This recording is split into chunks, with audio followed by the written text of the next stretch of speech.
बदसूरत ऊंट की कहानी। एक ऊंट था। दूसरों की निंदा करने की उसकी बुरी आदत थी।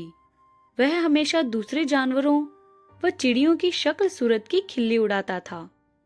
उसके मुंह से कभी किसी जानवर की तारीफ नहीं निकलती थी। गाय से वह कहता, जरा अपनी शक्ल तो देखो, कितनी बदसूरत हो तुम। हड्डियों का ढांचा मात्र है तुम्हारा शरीर। लगता है तुम्हारी हड्डियां खाल फाड़कर किसी भी क्षण बाहर निकल आएंगी। भैंस से वह कहता, तुमने तो विधाता के साथ जरूर कोई शैतानी की होगी, तभी तो उसने तुझे काली कलूटी बनाया है। तुम्हारे टेढ़े मेढ़े सींग तुम्हें और भी बदसूरत बना देते हैं। हाथी को चिढ़ाता हुआ वह कहता, तुम तो सभी जानवरों में कार्टून जैसे दिखते हो। विधाता ने मजाक के क्षणों में तुम्हें बनाया होगा। तुम्हारे शरीर के अंगों में किसी प्रकार का संतुलन नहीं है। तुम्हारा शरीर कितना विशाल है और पूंछ कितनी छोटी। तुम्हारी आंखें कितनी मोटी है और कान इतने बड़े, सूप जैसे।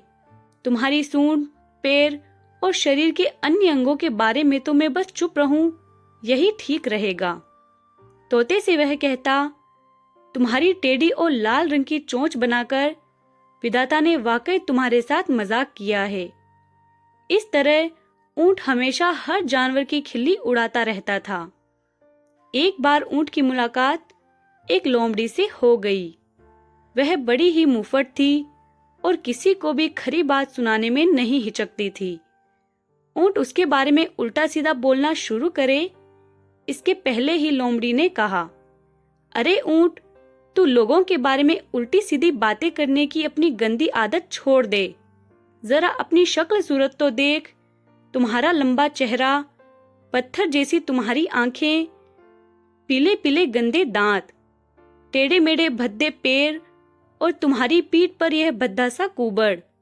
सभी जानवरों में सबसे बदसूरत तू ही है।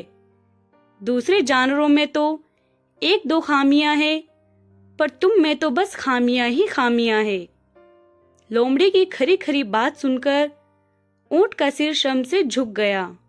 वह चुपचाप वहां से खिसक गया। इस कहानी से हमें यह शिक्षा मिलती है कि दूसरों की कमियां ढूंढने के पहले अपनी कमियों पर नजर डालिए तो ज्यादा अच्छा रहेगा।